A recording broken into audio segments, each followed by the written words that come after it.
ಶ್ರೀಸೂತೋವಾಚ ಶಯನಂ ಪ್ರಾಪ್ಯ ಪರ್ಯಂಕೆ ಶ್ರೀನಿವಾಸೋ ವೃಷಾ ಕಪಿಃ ತದಾಗತಾ ಚ ಸಾ ದೇವಿ ಸೇವಾರ್ಥಂ ಬಕುಲಾಶುಭಾ. ಸೂತ ಮಹರ್ಷಿಗಳು ಶೌನಕಾದಿಗಳಿಗೂ ಶತಾನಂದರು ಜನಕ ಮಹಾರಾಜನಿಗೆ ಶ್ರೀನಿವಾಸನ ಕಥೆಯನ್ನು ವರ್ಣನೆ ಮಾಡ್ತಾ ಇದ್ದಾರೆ. ಶ್ರೀನಿವಾಸ ಕಿರಾತ ರೂಪದಿಂದ ಬೇಟೆಗೆ ಅಂತ ಹೋಗಿ ಪದ್ಮಾವತಿಯ ಜೊತೆಗೆ ಸಂಭಾಷಣೆ ಮಾಡಿ ಅವಳ ಸಖಿಯರೆಲ್ಲ ಸೇರಿ ಕಲ್ಲಿನಿಂದ ಹೊಡೆದಿದ್ದಾರೆ. ತಾನು ಏರಿ ಹೋದ ಕುದುರೆ ಅಲ್ಲೇ ಬಿದ್ದು ಹೋಯಿತು. ದೇವರು ಅಹೋ ಹಯೋ ವೈ ಸಂಕಟಂ ಪ್ರಾಪ್ತೋ ಸ್ವಾಪರಾಧಾನುಸಾರತಃ, ಸ್ವಯಂಕೃತ ಅಪರಾಧದಿಂದ ಇವತ್ತು ನಾನು ಕಷ್ಟಕ್ಕೆ ಗುರಿಯಾದೆ ಅಂತ ವಿಚಾರ ಮಾಡ್ತಾ ಭಗವಂತ ತನ್ನ ಮನೆಗೆ ಬಂದುಬಿಟ್ಟ. ಬಂದವ ಮಧ್ಯಾಹ್ನ ಕಾಲದಲ್ಲಿ ತಾನು ಮಂಚದ ಮೇಲೆ ಮಲಗಿಬಿಟ್ಟಿದ್ದಾನೆ. ಅದು ಭೋಜನದ ಕಾಲ ಆದ ಕಾರಣ ಶ್ರೀನಿವಾಸನ ಸೇವೆಗಾಗಿ ಆ ಸಮಯದಲ್ಲಿ ಮಹಾಭಾಗ್ಯಶಾಲಿಯಾದ ಬಕುಳ ಮಾಲಿಕ ಬಂದಿದ್ದಾಳೆ. ದೇವರಿಗೆ ಹೇಳ್ತಾ ಇದ್ದಾಳೆ, ಷಡ್ವಿಧಾನ್ನಂ ಸಮಾದಾಯ ಸೂಪಾಪೂಪ ರಸಾನ್ವಿತಂ ರಮಾಪತೆಸ್ತು ಬಕುಲಾ ಭಕ್ತಿಭಾವೇನ ಸಂಯುತ. ಬಕುಳ ಮಾಲಿಕೆ ಅನೇಕ ವಿಧದ ರಸಗಳಿಂದ ಕುಡಿದ ಅನ್ನಪಾನಾದಿಗಳನ್ನು ದೇವರ ಭೋಜನಕ್ಕೆ ತಂದಿದ್ದಾಳೆ. 6 ವಿಧದ ಅನ್ನವನ್ನು ಮಾಡ್ತಾರೆ ಶ್ರೀನಿವಾಸನಿಗೆ ನೈವೇದ್ಯಕ್ಕೆ. ಪರಮಾನ್ನ, ಹರಿದ್ರಾನ್ನ, ದದ್ಯನ್ನ, ಕೃಸರೋದನ, ಗುಡೋದನ, ಮುದ್ಗಾನ್ನ. ಇದಿಷ್ಟಕ್ಕೆ ಷಡ್ವಿಧಂ ಇತ್ಯನ್ನಂ ಸ್ಮೃತಂ ಅಂತ ತಿಳಿಸ್ತಾ ಇದ್ದಾರೆ. ಪರಮಾನ್ನ ಅಂದರೆ ನಾವು ಮಾಡಿದ್ದನ್ನೇ ಪರಮಾನ್ನ ಅಂತ ದೇವರ ಮುಂದೆ ಇಡ್ತೀವಿ. ಅವನು ಸದ್ಯ ಇಟ್ಟರಲ್ಲ ಸಾಕು ಅಂತ ಅವನು ತಗೊಳ್ತಾನೆ ಕಾರುಣ್ಯದಿಂದ. ಎಷ್ಟು ಅಕ್ಕಿ ಹಾಕ್ತೀವಿ ಅದಕ್ಕೆ 3 ಪಟ್ಟು ಹಾಲು ಹಾಕಬೇಕು. ಹಾಲಿಗೆ ಅರ್ಧದಷ್ಟು ನೀರು, ನೀರಿನ ಅರ್ಧದಷ್ಟು ಬೆಲ್ಲ, ಪಚ್ಕರ್ಪೂರ, ಯಾಲಕ್ಕಿ, ಕೇಸರ ಇದೇ ಮೊದಲಾದ ಪರಿಮಳ ದ್ರವ್ಯಗಳನ್ನು ಬೇಯಿಸಿ ಮಾಡಿದರೆ ಅದನ್ನು ಪರಮಾನ್ನ ಅಂತ ಕರಿತಾ ಇದ್ದಾರೆ. ತಂಡುಲಂ ತ್ರಿಗುಣಂ ದುಗ್ಧಂ ದುಗ್ಧಾರ್ಧಂ ಜಲಯಾತ್ ಕ್ಷಿಪೇತ್ ತದರ್ಥಂ ಗುಣಂ ಚೂರ್ಣಂ ಪರಮಾನ್ನಂ ಇತಿ ಸ್ಮೃತಂ. ಪರಮಾನ್ನ ಅದಕ್ಕೆ ಏನೆಲ್ಲ ಇದ್ದರೆ ಅದನ್ನು ಪರಮಾನ್ನ ಅಂತ ಕರೀತಾರೆ.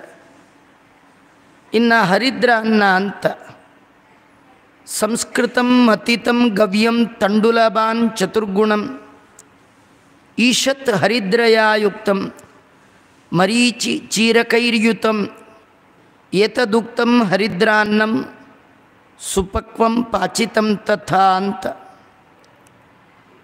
ಅನ್ನಕ್ಕಿಂತ 4 ಪಟ್ಟು ತುಪ್ಪ ಇರಬೇಕು. ಸ್ವಲ್ಪ ಅರಿಶಿಣ ಪುಡಿ ಹಾಕಬೇಕು,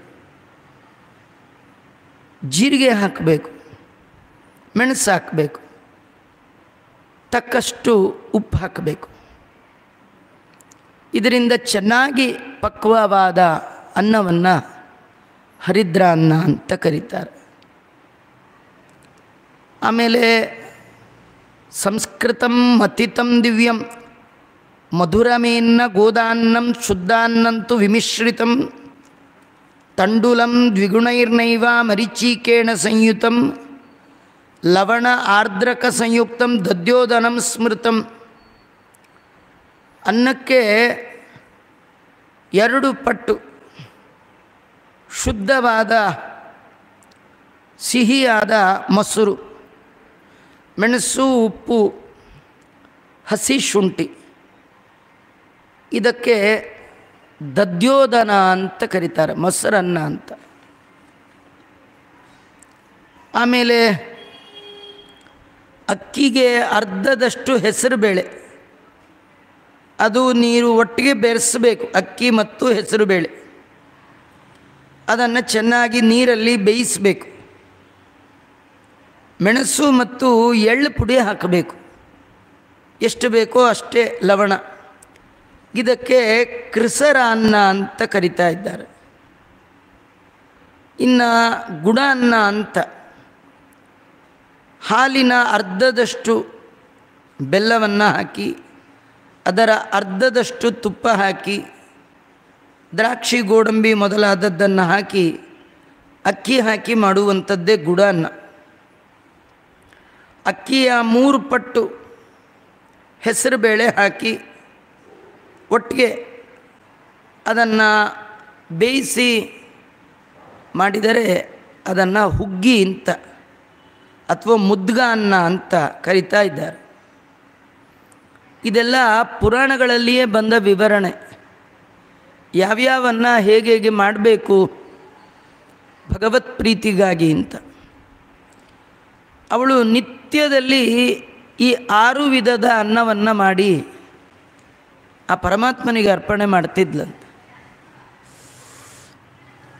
ನಾವು ಮಾಡದೇ ಇದ್ರೂ ಬೇಡ, ಮನದೊಳಗೆ ಸುಂದರ ಪದಾರ್ಥಗಳ ಕಲ್ಪಿಸಿ ಕೊಡೆ ಕೈಗೊಂಬ.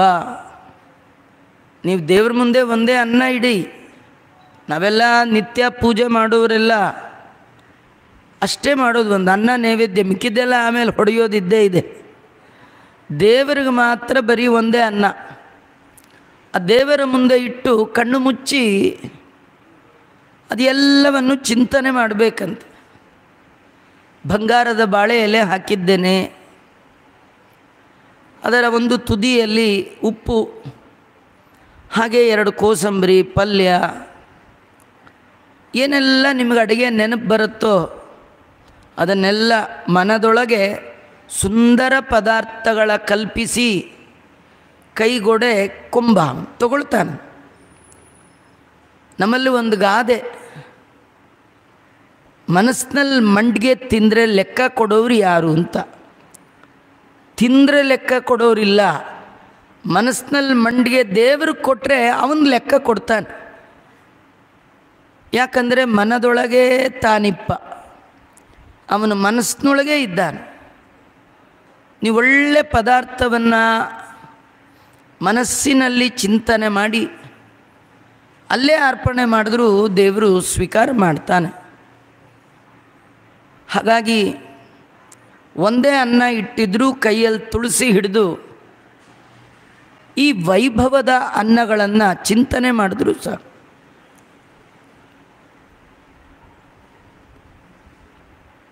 ಅದಕ್ಕಾಗಿಯೇ ಮತ್ತೊಮ್ಮೆ ಜನ್ಮವನ್ನು ಸ್ವೀಕಾರ ಮಾಡಿ ಬಂದ ಭಾಗ್ಯವಂತೆ ಬಕುಲಮಾಲಿಕ. ನಾವು 100 ಕೆಲಸದ ಮಧ್ಯೆ ದೇವ್ರದ್ದು ಪೂಜೆ ಮಾಡ್ತಿರ್ತೀವಿ, ಆದರೆ ಅವಳಿಗೆ ದೇವ್ರ ಕೆಲಸವೇ ದೊಡ್ಡ ಕೆಲಸ, ಮತ್ತಾವುದೂ ಇಲ್ಲ. ಅದಕ್ಕಾಗಿಯೇ ಬಂದವಳು. ದೇವರಿಗೆ ಅರ್ಪಣೆ ಮಾಡಲಿಕ್ಕೆ ಎಲ್ಲ ತಂದಿದ್ದಾಳೆ. ಆದರೆ ಹಾಸಿಗೆ ಮೇಲೆ ಮಲಗಿರುವ ಶ್ರೀನಿವಾಸ ಮಾತ್ರ ಜೋರಾಗಿ ನಿಟ್ಟುಸಿರು ಬಿಡ್ತಾ ಇದ್ದಾನೆ, ಕಣ್ಣೀರು ಸುರಿಸ್ತಾ ಇದ್ದಾನೆ. ಹೋ ಅಂತ ಅಳ್ಳಿಕ್ಕೆ ಶುರು ಮಾಡಿಬಿಟ್ಟ, ಮುಸ್ಕ ಹಾಕ್ಕೊಂಡೆ.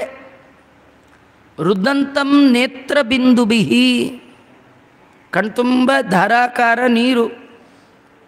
ಹೋ ಅಂತ ಅಳ್ತಾ ಇದ್ದಾನೆ. ಆಭಾಷಮಾಣಂ ಶ್ರೀಕಾಂತಂ, ಮಾತೇ ಆಡ್ತಾ ಇಲ್ಲ. ಬುಕ್ಕಳ ಮಾಲೀಕ ಅದೆಲ್ಲ ಒಂದು ಪಕ್ಕಕ್ಕಿಟ್ಲು, ಕೈ ತೊಳೆದು ದೇವರ ಮುಂದೆ ಕೈ ಮುಗಿದು ದೇವರೇ ಅಳ್ಲಿಕ್ಕೆ ಶುರು ಮಾಡಿದ್ರಿ, ಏನು ಮಾಡಬೇಕ್ರಿ? ಇವಳು ಗಾಬರಿ, ಏನು ಹೆಚ್ಚು ಕಮ್ಮಿ ಆಯಿತೋ, ಯಾಕೆ ಅಳ್ತಾ ಇದ್ದಾನೆ? ಉತ್ತಿಷ್ಟೋತ್ತಿಷ್ಟ ಗೋವಿಂದ ಕಿಂ ಶೇಷೇ ಪುರುಷೋತ್ತಮ ನ ಕದಾಚಿದ್ದಿವಾ ಸ್ವಾಪೋ ನ ಕೃತಂ ರೋದನಂ ಹರೇ. ಗೋವಿಂದ, ವೇದ ಪ್ರತಿಪಾದ್ಯನಾದ ಹೇ ಭಗವಂತ, ನಿಂಗೆ ನಮಸ್ಕಾರ ಮಾಡ್ತೀನಪ್ಪ. ಯಾಕೆ ಮಲಗಿದ್ದೀಯಾ ನೀನು ಹಗಲು ಹೊತ್ತು ಮಲಗುವವ ಎಂದೂ ಅಲ್ಲ. ಯಾಕಂದರೆ ವೇದದಲ್ಲಿ ಹಗಲಿನ ನಿದ್ದೆಯನ್ನು ನಿಷೇಧ ಮಾಡಿದೆ. ದಿವಾಮಾ ಸ್ವಾಪ್ಸಿ. ನಮಗೇನು ಮಾಡಿದ್ರಿ? ಊಟ ಆದ ತಕ್ಷಣ ನಾವೇನು ಮಾಡಲ್ಲ, ನಿದ್ದೆ ನಾವೇನು ಮಾಡಲ್ಲ, ಅದೇ ಬಂದ್ಬಿಡುತ್ತೆ. ನೀವು ಅದನ್ನೇನಾದರೂ ಬಲವಂತವಾಗಿ ತಡೆ ಹಿಡಿದ್ರೆ ಎಲ್ಲೂ ಹೋದರೂ ನಿಮಗೆ ಬಿಡಲ್ಲ. ಹಿಂದೆ ಬಂದು ಕಡೆಗೆ ಪುರಾಣಕ್ಕೆ ಕೂತ್ರು, ಇಲ್ಲಿ ಕೂತ್ಯಾ, ಈಗ ಬರ್ಬೋದಾ ಅಂತ ಬಂದೇ ಬಿಡುತ್ತದು. ಆದರೆ ಹಗಲು ಹೊತ್ತು ನಿದ್ದೆ ಮಾಡಬಾರ್ದಂತೆ. ಇವಳಂತಾಳೆ, ನೀನು ರಾತ್ರಿನೇ ನಿದ್ದೆ ಮಾಡದೇ ಇರೋನು ಅಲ್ವಾ? ಜಗತ್ತಲ್ಲಿ ನಿದ್ದೆಯೇ ಮಾಡದಿರುವವರು ಇಬ್ಬರು. ಒಂದು ಜೀವೋತ್ತಮರಾದ ವಾಯುದೇವರು, ಇನ್ನೊಂದು ಸರ್ವೋತ್ತಮನಾದ ಭಗವಂತ. ನಮ್ಮ ಒಳಗಿರುವ ಎಲ್ಲ ಇಂದ್ರಿಯಾಭಿಮಾನಿ ದೇವತೆಗಳು ಮಲಗಿಬಿಡ್ತಾರೆ. ಆದರೆ ಅವರ ರಕ್ಷಣೆಯನ್ನು ಮಾಡ್ತಾ ವಾಯುದೇವರು ಮತ್ತು ಭಗವಂತ ಅವರನ್ನು ಕಾಯ್ತಾ ಇರ್ತಾನೆ. ಹಾಗಾಗಿ ಎಂದೂ ನಿದ್ದೆ ಮಾಡದವರು ಅವಿಶ್ರಾಂತವಾಗಿ ಭಕ್ತರನ್ನು ಜಾಗೃತವಾಗಿ ನೋಡಿಕೊಳ್ಳುವ ದೇವತೆ ಸರ್ವೋತ್ತಮನಾದ ಭಗವಂತ, ಜೀವೋತ್ತಮರಾದ ವಾಯುದೇವರು. ಅವಳಂತಾಳೆ, ನೀನು ರಾತ್ರಿ ಹೊತ್ತೇ ನಿದ್ದೆ ಮಾಡದೇ ಇರುವವ, ಹಗಲೊತ್ತೇನಿದು? ಕಿಮರ್ಥಂ ದುಃಖಮೇತತ್ತೆ ಅರ್ಥವತ್ ದೃಶ್ಯತೆ ಕುತಃ. ನೀನು ಹೀಗೆ ಎಂದೂ ಅತ್ತದ್ದೇ ಇಲ್ಲ. ಇಷ್ಟು ದುಃಖ ಉಂಟಾಗಲಿಕ್ಕೆ ಏನು ಕಾರಣ? ಅತ್ಯಂತ ದುಃಖಿಯಂತೆ ಕಾಣ್ತಾ ಇದ್ದೀಯಲ್ಲೋ ಸ್ವಾಮಿ, ನಿನ್ನ ಮನಸ್ಸಿನಲ್ಲಿ ಏನಿದೆ ಹೇಳು? ದುಃಖಕ್ಕೆ ಏನು ಕಾರಣ ಹೇಳು? ನಿನಗೋಸ್ಕರವಾಗಿ ಉತ್ತಮವಾದ ಪರಮಾನ್ನವನ್ನು ಮಾಡಿದ್ದೇನೆ, ಸ್ವೀಕಾರ ಮಾಡು ಸ್ವಾಮಿ. ಬಕುಲ ವಚನಂ ಶ್ರುತ್ವಾ ನೋವಾಚ ವಚನಂ ಹರಿಹಿ. ಆ ಭಗವಂತ ಪಾಪ ವಯಸ್ಸಾದ ಮುದುಕಿ ಇಷ್ಟೆಲ್ಲ ಹೇಳ್ತಿದ್ರು, ಮಾತೇ ಇಲ್ಲ ರೀ. ತಂದು ಅಳುವಿನ ಧ್ವನಿ ಜೋರು ಮಾಡ್ದ.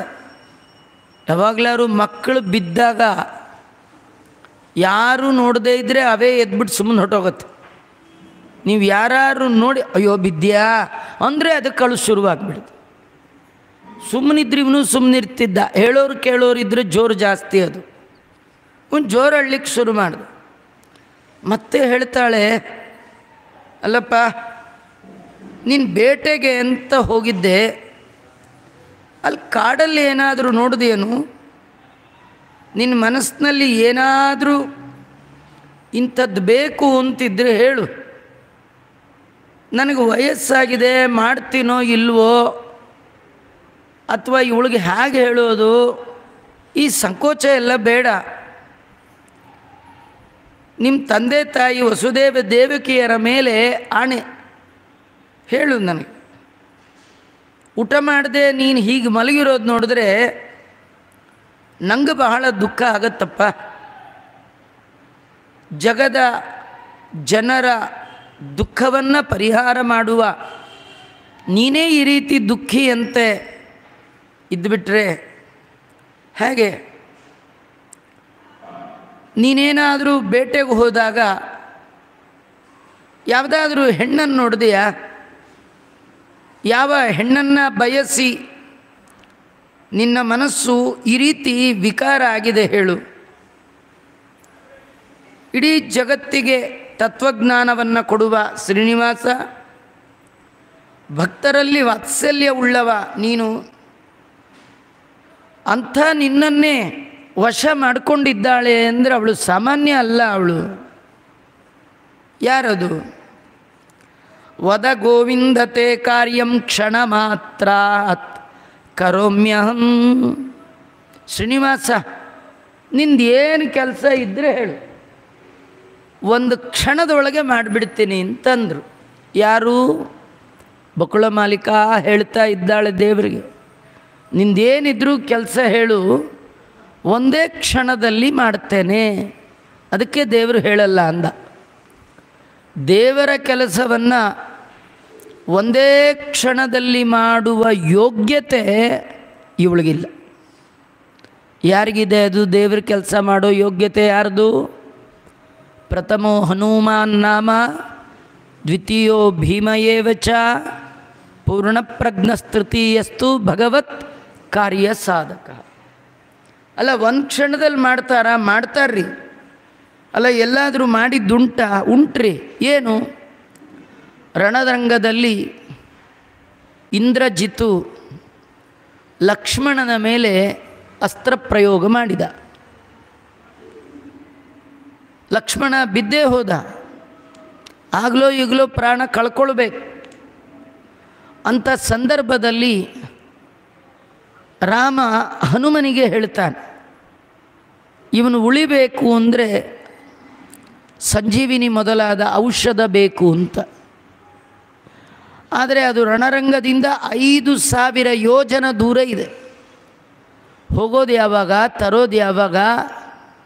ಹೋಗಲಿ, ಔಷಧಿ ಕೊರಿಯರಲ್ಲಿ ಏನಾದ್ರು ಬರುತ್ತಾ? ಗಿಡ ಮೂಲಿಕೆ ಏನು ಮಾಡಬೇಕು? ಹನುಮಂತ ದೇವರು ತರ್ತೇನೆ ಅಂತ ಹೋದರು. ನಾವೆಲ್ಲ ಕೇಳ್ತೀವಿ, ಪ್ರಾಕ್ಪಂಚಾಶತ್ಸಹಸ್ರೈ ವ್ಯವಹಿತಮಮಿತಂ ಯೋಜನೈ ಪರ್ವತಂತ್ವಂ ಯಾವತ್ ಸಂಜೀವನಾದ್ಯೌಷಧ ನಿಧಿಮಧಿಕ ಪ್ರಾಣ ಲಂಕಾಮನೈಷೀ ಅದ್ರಾಕ್ಷಿ ಉತ್ಪತಂತಂ ತತಮುತಗಿರಿಮುತ್ಪಾಟಯಂತಂ ಗೃಹೀತ್ವಾ.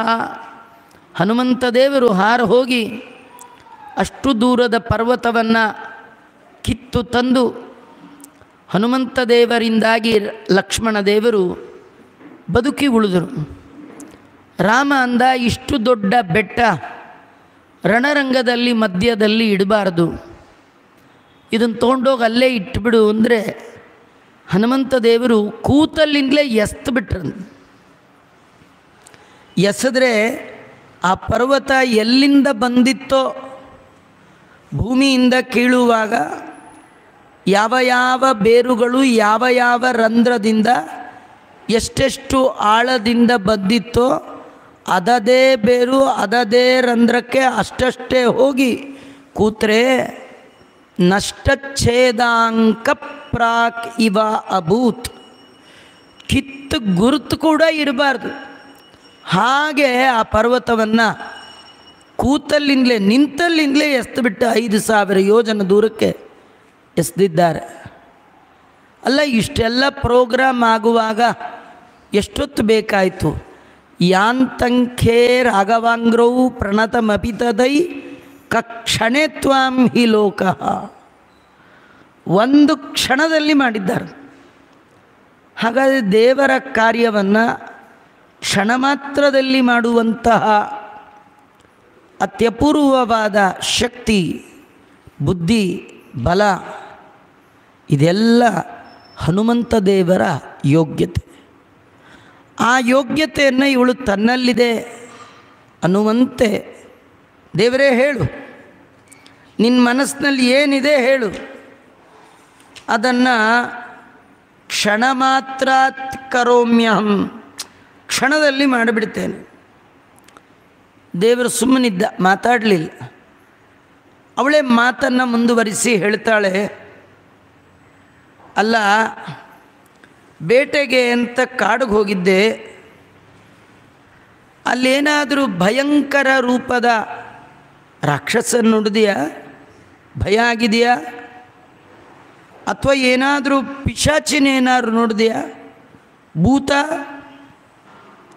ನೋಡು, ನಿನಗೇನಾದರೂ ಭಯ ಆಗಿದ್ದರೆ ಹೇಳು, ಅದು ಪರಿಹಾರ ಮಾಡುವ ಮಂತ್ರ ನಂಗೆ ಗೊತ್ತಿದೆ ಅಂದ್ಲವಳು.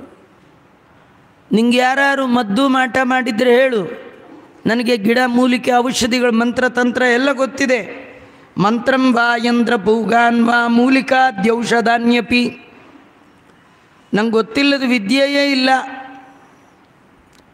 ಏನು ಬೇಕಾದರೂ ನಾನು ಮಾಡಿ ದುಃಖದಿಂದ ನಿನ್ನನ್ನು ಪಾರು ಮಾಡಬಲ್ಲೆ. ಅದರಿಂದ ಏನಿದ್ರೂ ಹೇಳು ಹೇಳು ಅಂತ ಕೇಳ್ತಾ ಇದ್ದಾಳು. ದೇವರು ಮಾತೇ ಆಡಲಿಲ್ಲ, ಮತ್ತು ಅಳ್ತಾ ಇದ್ದಾನೆ. ಬಕುಲ ಮಾಲಿಕ ಹತ್ತಿರ ಹೋದ್ಲು. ಪಾದ ಸಮ್ಮನನಂಗೃತ್ವ ಶಯಾನಸ್ಯ ಜಗತ್ಪತೆ, ಆ ಮಲಗಿದ ಶ್ರೀನಿವಾಸನ ಪಾದವನ್ನು ಒತ್ತುತ್ತಾ ಇದ್ದಾಳೆ. ಎಂಥ ಪುಣ್ಯರಿ ಅವಳದು. ದೇವರ ಪಾದವನ್ನು ಒತ್ತಿದ್ಲು, ಸಮಾಧಾನ ಮಾಡಿಸ್ತಾ ಇದ್ದಾಳೆ. ಸಮಾಧಾನ ಆಗಲಿಲ್ಲ, ಮತ್ತೆ ಅಳ್ತಾ ಇದ್ದಾನೆ ಶ್ರೀನಿವಾಸ. ಮತ್ತು ಇವಳೇನು ಮಾಡಿದ್ದಾಳೆ? ಆಪಾದ ಮೌಲಿ ಪರ್ಯಂತಂ ಕರಾಭ್ಯಾಂ ಪರಿಮೃಜ್ಯ ಚ, ತನ್ನ ಎರಡೂ ಕೈಗಳಿಂದ ಶ್ರೀನಿವಾಸ ದೇವರ ಶರೀರವನ್ನು ಆಪಾದ ಮೌಳಿ ಪರ್ಯಂತರವಾಗಿ ಮಾರ್ಜನ ಮಾಡ್ತಾ ಇದ್ದಾಳಂತೆ, ಸವರ್ತಾ ಇದ್ದಾಳಂತೆ. ಇನ್ನೆಷ್ಟು ಪುಣ್ಯಾತ್ಗಿತ್ತಿ ದೇವರನ್ನು ಅಪಾದ ಮೌಳಿ ಪರ್ಯಂತರವಾಗಿ ಮುಟ್ಟುವ ಭಾಗ್ಯ ಅಂದರೆ ಎಷ್ಟು ಸಾವಿರ ಸಾವಿರ ಜನ್ಮಗಳ ತಪಸ್ಸನ್ನು ಮಾಡಿರಬೇಕು. ಏನು ಹೇಳಿದ್ರು ದೇವರು ತಾನು ಅಳುವನ್ನು ನಿಲ್ಲಿಸ್ತಾ ಇಲ್ಲ. ಮನೋಗತಂ ಕರಿಷ್ಯಾಮಿ ನಾತ್ರ ಕಾರ್ಯ ವಿಚಾರಣ, ಸತ್ಯಂ ವದ ಮನಸ್ತಂತೆ ಮಾ ಲಜ್ಜಂ ಮಾ ಭಯಂ ವೃತ. ನೀನು ಭಯನೂ ಪಡಬೇಡ, ನಾಚಿಕೆನೂ ಪಟ್ಕೋಬೇಡ. ಇದು ವಯಸ್ಸಾದ ಹೆಣ್ಣು, ಇವಳ ಹತ್ರ ಹೇಗೆ ಹೇಳೋದು? ನಾಚಿಕೆ ಬೇಡ ನಿನಗೆ, ಯಾರ ಭಯವೂ ಬೇಡ, ನನ್ನ ಹತ್ರ ಹೇಳು. ತುಂಬ ಹೇಳುವಾಗ ಭಗವಂತ ಅಂದ, ಏನಂದೆ ಅಮ್ಮ? ನಾನು ಪಿಶಾಚಿ ನೋಡಿ ಹೆದರದೆ ಅಂತ ಕೇಳಿದೆಯಾ? ಭೂತ ನೋಡಿದೆಯಾ ಅಂತ ಕೇಳಿದೆಯಾ? ನನಗೆ ಈ ಭೂತ ಪ್ರೇತದ ಭಯ ಇಲ್ಲ ಅಂದ. ಯಾಕಂದರೆ ಜಗತ್ತಲ್ಲಿ ನನಗಿಂತ ದೊಡ್ಡ ಭೂತ ಯಾವುದಿದೆ ಅಂದ ಅಲ್ವಾ? ಏಕೋ ವಿಷ್ಣು ಮಹದ್ಭೂತಂ, ನನಗಿಂತೂ ದೊಡ್ಡ ಭೂತ ಜಗತ್ತಲ್ಲೇ ಇಲ್ಲ. ವಿಶ್ವಂ ವಿಷ್ಣುರುವ ಷಟ್ಕಾರೋ ಭೂತ ಭವ್ಯ ಭವತ್ ಪ್ರಭು, ಭೂತಕೃತ್ ಭೂತಭೃದ್ಭಾವೋ ಭೂತಾತ್ಮ ಭೂತಭಾವನ. ಅಷ್ಟೇ ಅಲ್ಲ, ಪಿಶಾಚಿ ಇರಲಿ, ಮಂತ್ರ ಇರಲಿ, ಭೂತ ಕಾಟ ಇರಲಿ, ಚೋರರ ಭಯ ಇರಲಿ, ನನ್ನ ಹೆಸರು ಹೇಳಿದ್ರೆ ಸಾಕು, ಅವೆಲ್ಲ ಓಡಿ ಹೋಗುತ್ತೆ. ಮನ್ನಾಮ ಸ್ಮರಣಾದೇವ ವಿದ್ರವಂತಿ ದಶೋ ದಿಶ, ನನ್ನ ಹೆಸರು ಹೇಳುವ ಮಾತ್ರದಿಂದಲೇ ಅವೆಲ್ಲ 10 ದಿಕ್ಕಿಗೆ ದಿಕ್ಕಾಪಾಲಾಗಿಬಿಡುತ್ತೆ ಅಲ್ವಾ? ದಾಸರು ಹೇಳ್ತಾರೆ, ನರಸಿಂಹ ಮಂತ್ರ ಒಂದಿರಲು ಸಾಕು, ಹಿಂಡು ಭೂತವ ತರಿದು ಓಡಿಸುವ ಮಂತ್ರ. ಉಗ್ರಂ ವೀರಂ ಮಹಾವಿಷ್ಣುಂ ಜ್ವಲಂತಂ ಸರ್ವತೋಮುಖಂ ನೃಸಿಂಹಂ ಭೀಷಣಂ ಭದ್ರಂ ಮೃತ್ಯುಂ ನಮಾಮ್ಯಹಂ. ಮೃತ್ಯುವಿಗೆ ಮೃತ್ಯುಪ್ರಾಯವಾದದ್ದು ಆ ನರಸಿಂಹ ಮಂತ್ರ. ತತಸ್ಥೇಭ್ಯೋ ಭಯಂ ನೇಹ, ನನಗೆ ಅವುಗಳ ಯಾವ ಭಯವೂ ಇಲ್ಲ. ಮೃತ್ಯುರ್ಮಮಾನಗೆ, ನಾನು ಮೃತ್ಯುವಿಗೂ ಮೃತ್ಯು ಆಗಿದ್ದೇನೆ. ಜಗತ್ತಿನ ಎಲ್ಲ ಚೇತನರಿಗೆ ಯಮ ಮೃತ್ಯು, ಯಮನಿಗೆ ಶಿವ ಮೃತ್ಯು, ಶಿವನಿಗೆ ನಾನು ಮೃತ್ಯು ಅಂತ. ನಾನು ನಿಜವಾದ ಮೃತ್ಯುಂಜಯ, ಶಿವನನ್ನೇ ನುಂಗಿ ನೀರು ಕುಡಿಯುವವ. ಹಾಗಾಗಿ ನನಗಿದು ಯಾವ ಭಯ ಇಲ್ಲ. ಮತ್ತೇನೆಂದರೆ, ಮಯಾ ದೃಷ್ಟ ವರ ಕನ್ಯಾ ನಾಮ್ನ ಪದ್ಮಾವತಿ ಶುಭ. ಬೇಟೆಗೆ ಹೋದಾಗ ಒಂದು ಕನ್ಯೆಯನ್ನು ನೋಡಿದೆ. ಅವಳ ಹೆಸರು ಪದ್ಮಾವತಿ ಅಂತ. ಅವಳು ನೋಡಿದಾಗಿಂದಲೂ ನನ್ನ ಮನಸ್ಸು ಹೀಗಾಗಿದೆ. ಸುರೂಪಾಂ ಸುಂದರೀಂ ಶುಭ್ರಂ ನೀಲಾಲಕವಿರಾಜಿತಂ ಪೂರ್ಣೇಂದ್ರ ಸದೃಶೀಂ ಶ್ಯಾಮಾಂ ನೀಲಮಾಣಿಕ್ಯ ವಿಗ್ರಹಂ ಸಾಕ್ಷಾದ್ರಮಾ ಸಮಾಂ ಕನ್ಯಾಂ ಘಟಿಕಾಶುವರಾನನೇ.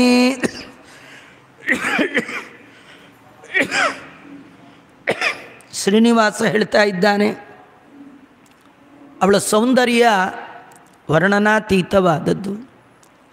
ಒಳ್ಳೆ ರೂಪ, ಒಳ್ಳೆ ಹುಬ್ಬು, ನೀಲಕುಂತಲೆ, ಕಪ್ಪಾದ ಗುಂಗುರು ಗುಂಗುರು ಕೂದಲು, ನೀಲಾಲಕ ವಿರಾಜಿತಂ, ಚಂದ್ರನಂತೆ ಮುಖ, ನೀಲಿ ಮೈಬಣ್ಣ, ಒಟ್ಟಾರೆ ಸ್ಫಟಿಕದ ಬೊಂಬೆಯಂತೆ ಇದ್ದಾಳೆ. ಸಾಮಾನ್ಯ ಅಲ್ಲಮ್ಮ ಅವಳು, ಸಾಕ್ಷಾತ್ ರಮಾ ಸಮಾಂ ಕನ್ಯಾಂ, ಲಕ್ಷ್ಮೀದೇವಿಗೆ ಸರಿಯಾಗಿರುವವಳು. ನೀ ಏನು ಮಾಡ್ತೀಯೋ ಬಿಡ್ತೀಯೋ, ನನಗೆ ಅವಳ ಜೊತೆ ಮದುವೆ ಆಗಬೇಕು. ಎಷ್ಟು ಜನ್ಮದ ಪುಣ್ಯ ಮಾಡಿದರೆ ಮಾತ್ರ ಇವಳು ನನಗೆ ಸಿಗ್ತಾಳೋ, ನನ್ನ ಎಲ್ಲ ಪುಣ್ಯ ಒಟ್ಟಿಗೆ ಸೇರಿ ಬಂದಿದೆ ಅಂತ ಅನಿಸುತ್ತೆ. ಮಾನವಂ ದೇಹಮಾಸಾಧ್ಯ ತಾಂ ಕನ್ಯಾ ಕಪ್ಪು ಮಾಂತ್ಯಜೇತ್. ಮಾನವ ಶರೀರವನ್ನು ಪಡೆದವ ಯಾರು ತಾನೇ ಅವಳನ್ನು ಬೇಡ ಅಂತಾನೆ. ಇದರರ್ಥ ವೈಕುಂಠದಲ್ಲಿದ್ದ ಭಗವಂತ ಮಾನವರಂತೆ ಭೂಲೋಕಕ್ಕೆ ಬಂದದ್ದೇ ಅವಳ ಸಲುವಾಗಿ. ಬಂದ ಮೇಲೂ ಅವಳನ್ನ ಹೇಗೆ ಬಿಡೋದು? ಘಟಿಕಾ ಶುವರಾಂಗೀಂ ತಾಂ ಆಕಾಶನೃಪನಂದಿನೀಂ, ಆಕಾಶರಾಜನ ಮಗಳಾದ ಆ ಪದ್ಮಾವತಿಯನ್ನು ನೀನು ಏನು ಪ್ರಯತ್ನ ಮಾಡ್ತೀಯೋ ಏನು ಮಾಡ್ತೀಯೋ ಗೊತ್ತಿಲ್ಲ, ನನಗೆ ಅವಳೊಟ್ಟಿಗೆ ವಿವಾಹ ಮಾಡಿಸು. ತಾಂ ವಿನಾ ನಹಿ ಜೀವಾಮಿ, ಅವಳಿಲ್ಲದೆ ನನಗೆ ಬದುಕೇ ಇಲ್ಲ ಅಂತಾನೆ. ನಟನೆ ಭಗವಂತನದಷ್ಟೇ. ಸತ್ಯಮಿತ್ಯವಧಾರಯ, ಸುಳ್ಳು ಹೇಳ್ತೀನಿ ಅಂತ ಅಂದ್ಕೊಳ್ಬೇಡ. ಮಜ್ಜೀವನಂ ತದರ್ಥಾಯ ಜನಿತಂ ವೆಂಕಟಾಚಲೇ. ವೈಕುಂಠ ಬಿಟ್ಟು ಇಲ್ಲಿ ಬಂದು ಹುತ್ತದ ಒಳಗೆ 10,000 ವರ್ಷ ಇದ್ದದ್ದೇ ಅವಳ ಸಲುವಾಗಿ. ಅವರಪ್ಪ ಅವ್ರ ತಾತ ಹುಟ್ಟೋ ಮುಂಚೆ ಇದ್ಲೂ ಬಂದು ಕೂತಿದ್ದೀನಿ, ಯಾವಾಗ ಸಿಗ್ತಾಳೋ ಇವಳು ಅಂತ. ಏನೋ ನನ್ನ ಮಗ ಯಾರು ಬ್ರಹ್ಮ, ಏನು ನನ್ನ ಹಣೆಯಲ್ಲಿ ಅವಳನ್ನು ಬರ್ದಿದ್ದಾನೋ ಬರ್ದೆ ಇವನೇ. ಪುತ್ರೋ ಮೇ ವೈರಮಾಪನ್ನ ಕಿಂಕೃತಂ ಪೂರ್ವಜನ್ಮನಿ.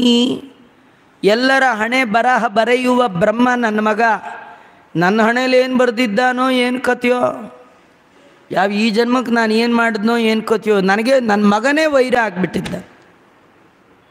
ದೃಷ್ಟಿಹೀನೇನ ವಿಧಿನ ನಿರ್ಮಿತ ಕನ್ಯಕಾವರ.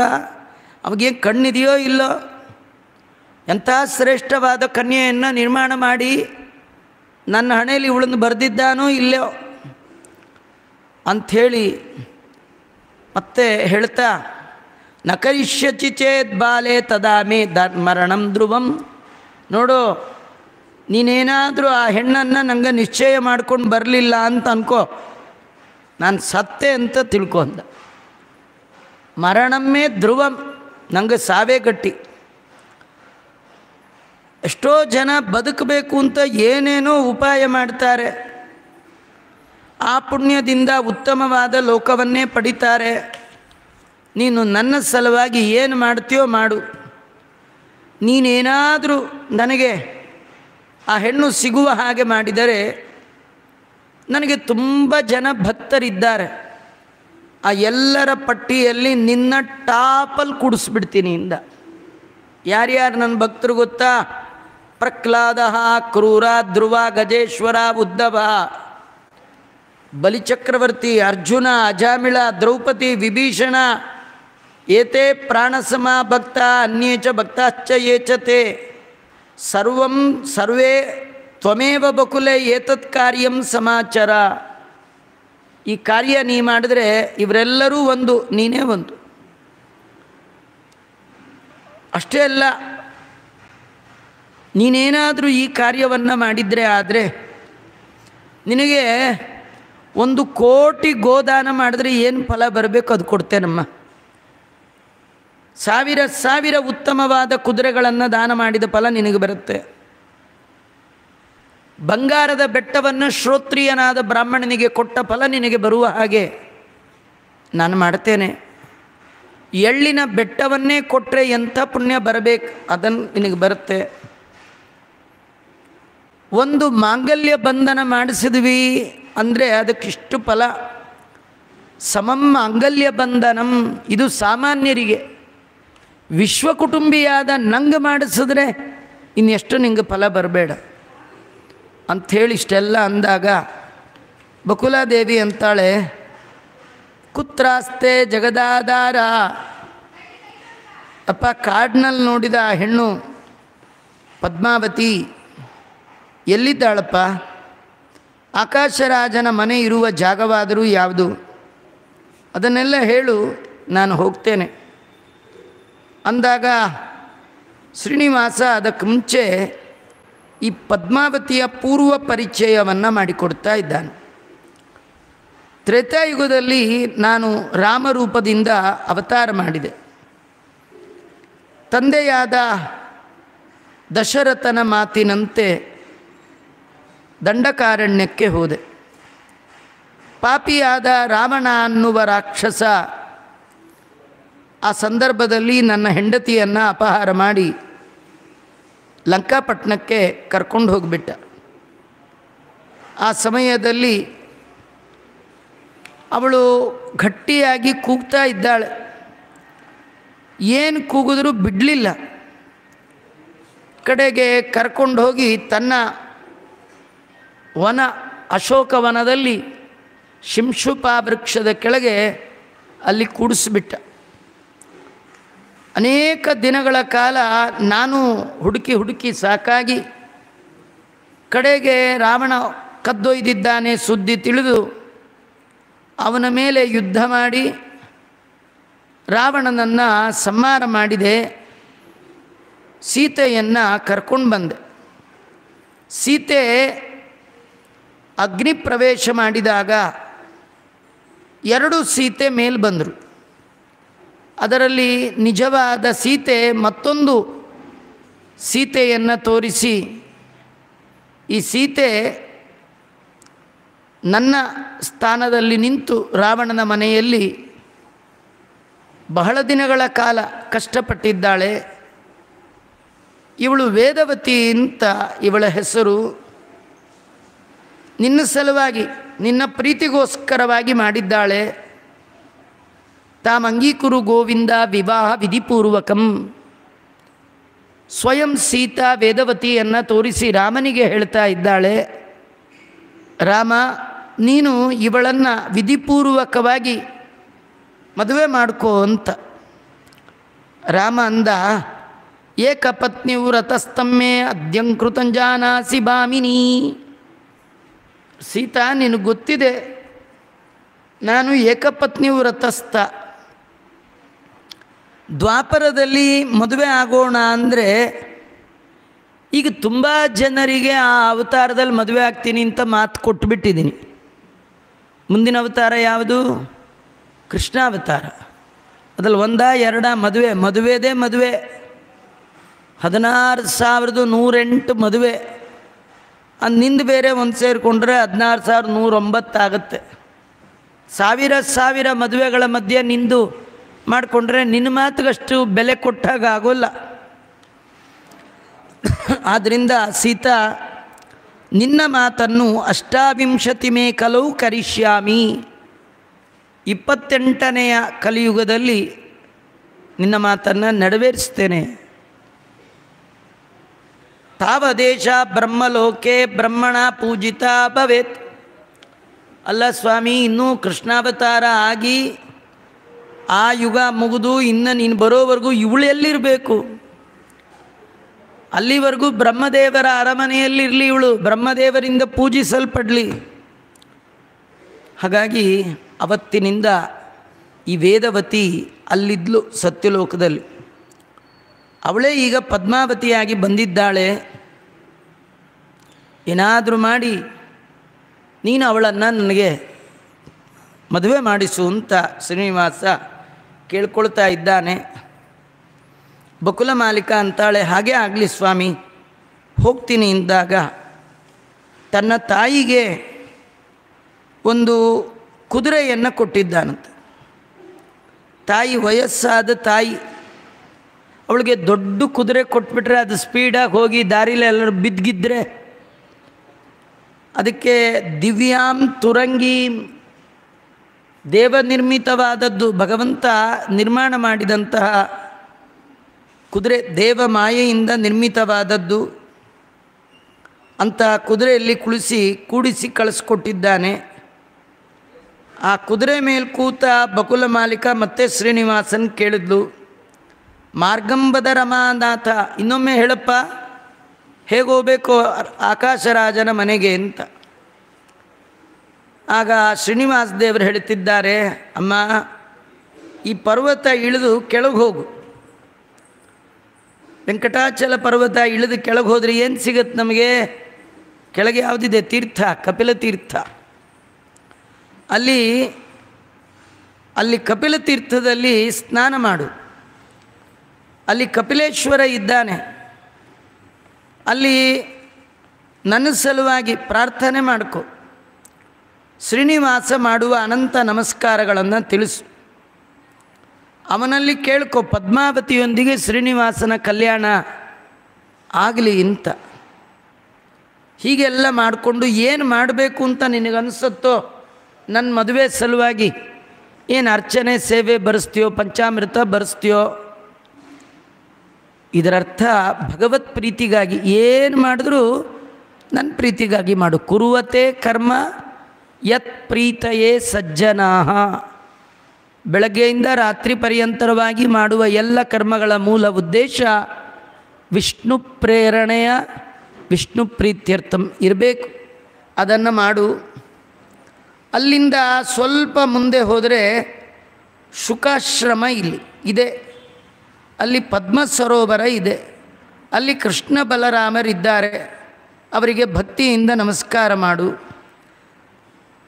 ಪದ್ಮ ಸರೋವರದಲ್ಲಿರುವ ಕಮಲಗಳನ್ನು ಅವರಿಗೆ ಅರ್ಪಣೆ ಮಾಡಿ ನನ್ನ ಉದ್ದೇಶ ನೆರವೇರುವಂತೆ ಪ್ರಾರ್ಥನೆ ಮಾಡು. ಅಲ್ಲಿಂದ ಸ್ವಲ್ಪ ಮುಂದೆ ಹೋದರೆ ಸ್ವರ್ಣಮುಖರಿ ನದಿ ಸಿಗತ್ತೆ, ಅದನ್ನು ದಾಟು.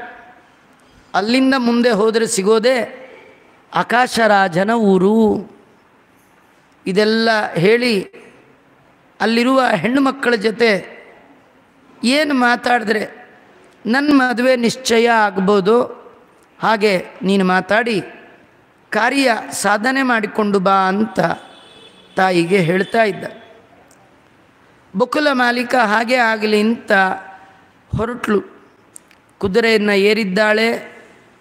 ಅಗಸ್ತ್ಯರ ಆಶ್ರಮಕ್ಕೆ ಹೋಗಿದ್ದಾಳೆ. ಅಲ್ಲಿ ಶಿವನ ದೇವಾಲಯ. ಅನೇಕ ಜನ ಅಗಸ್ತ್ಯೇಶ್ವರನ ದರ್ಶನಕ್ಕೆ ತುಂಬ ಜನ ಬಂದಿದ್ರವತ್ತು. ಬಕುಳ ಮಾಲಿಕ ಅಲ್ಲಿ ಕೆಲವು ಹೆಣ್ಣು ಮಕ್ಕಳನ್ನು ಕೇಳ್ತಾ ಇದ್ದಾಳೆ, ಏನು ನೀವು ಯಾರು ಇಷ್ಟೊಂದು ಜನ ಬಂದಿದ್ದೀರಲ್ಲ?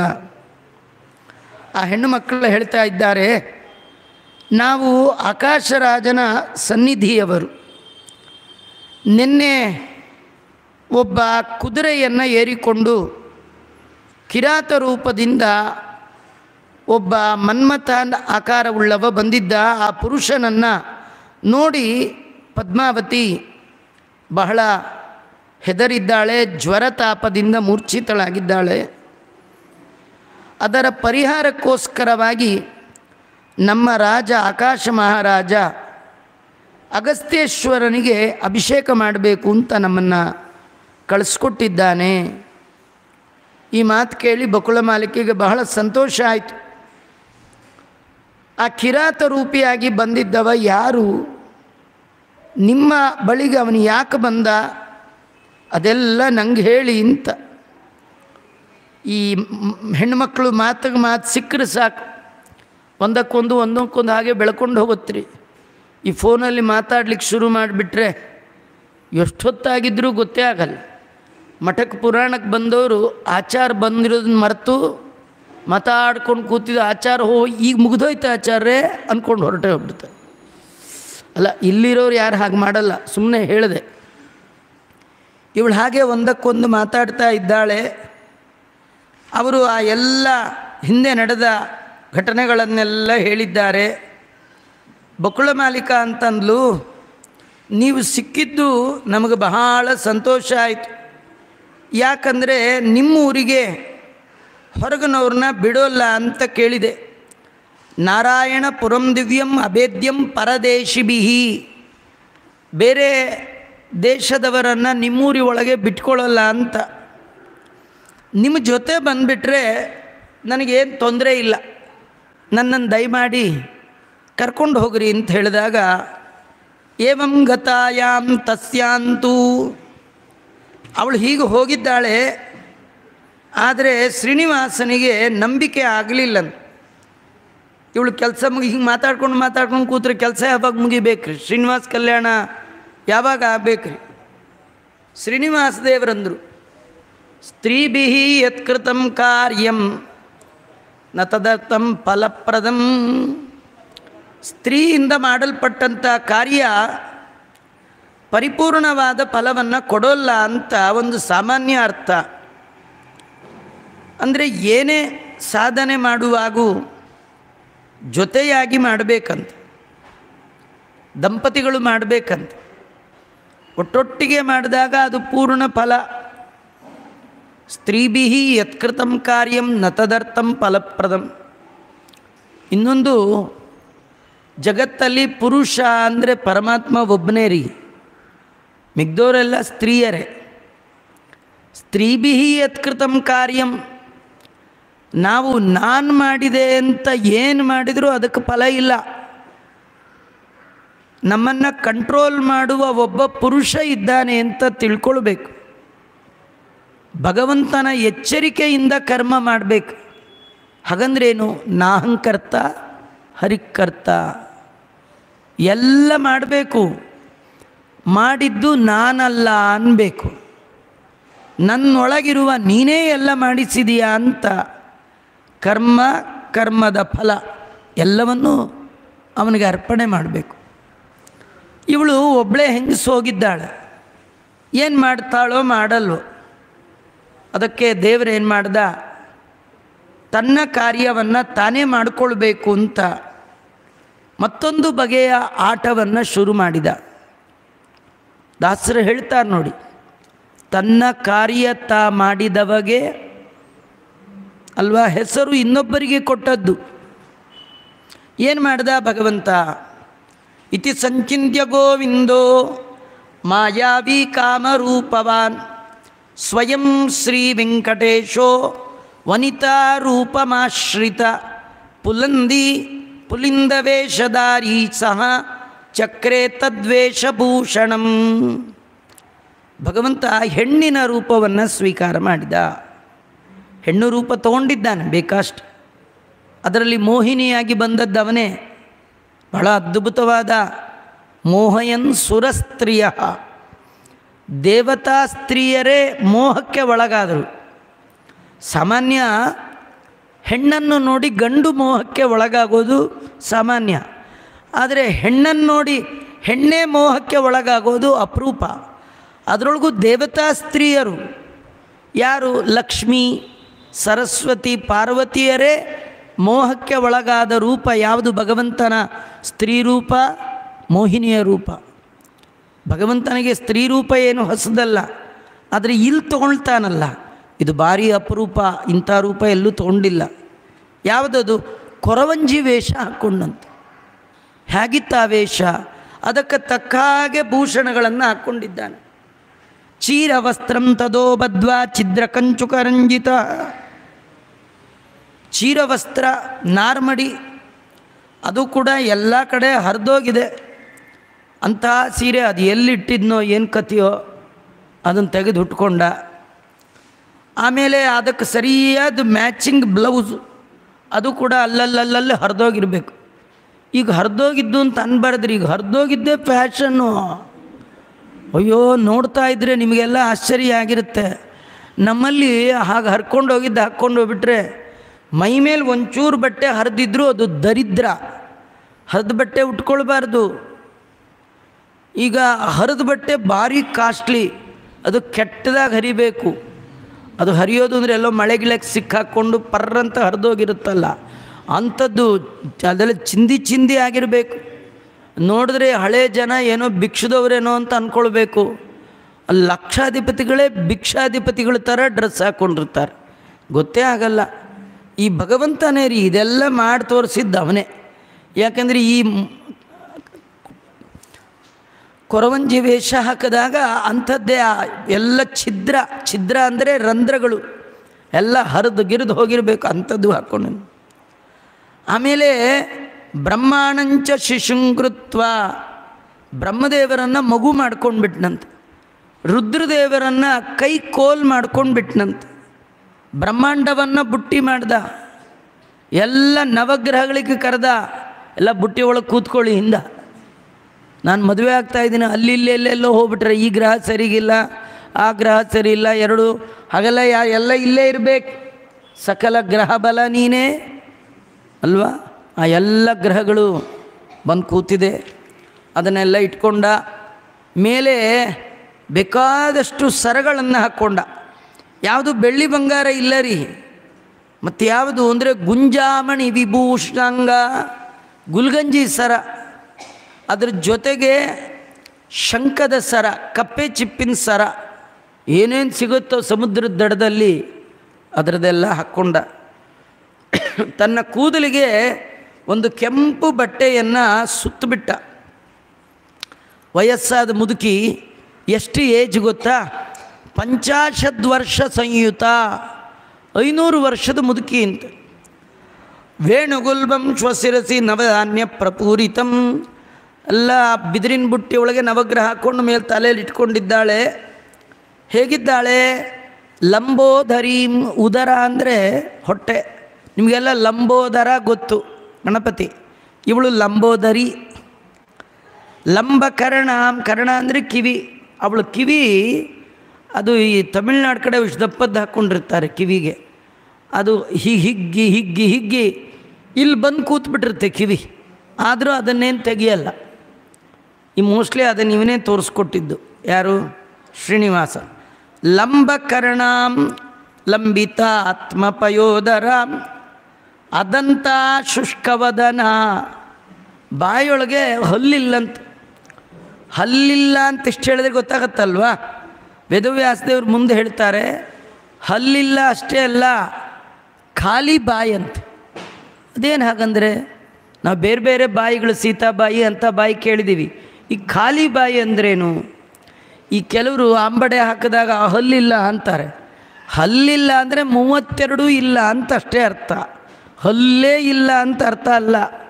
ಒಂದು ಅಲ್ಲೊಂದು ಇಲ್ಲೊಂದು ಹಲ್ಲಿದ್ದರೂ ಕೂಡ ಒಂದು ಸತಿ ಅಂಬಡೆ ಈ ಕಡೆ ತೊಗೊಂಡು ಇನ್ನೊಂದು ಸತಿ ಆ ಕಡೆ ತೊಗೊಂಡು ಹೇಗೋ ಮಾಡಿ ಒಂದು ಸ್ವಲ್ಪ ಲೇಟ್ ಆಗ್ಬೋದು, ಅಂಬಡೆ ಮಾತ್ರ ಬಿಡಲ್ಲ ಅಲ್ವಾ. ದೇವರು ಕೊಟ್ಟು 1 ಹಲ್ಲಿ 2 ಹಲ್ಲಿದ್ದರೂ ಕೂಡ ಹೇಗೋ ಮ್ಯಾನೇಜ್ ಮಾಡ್ಕೊಳ್ತಾರೆ.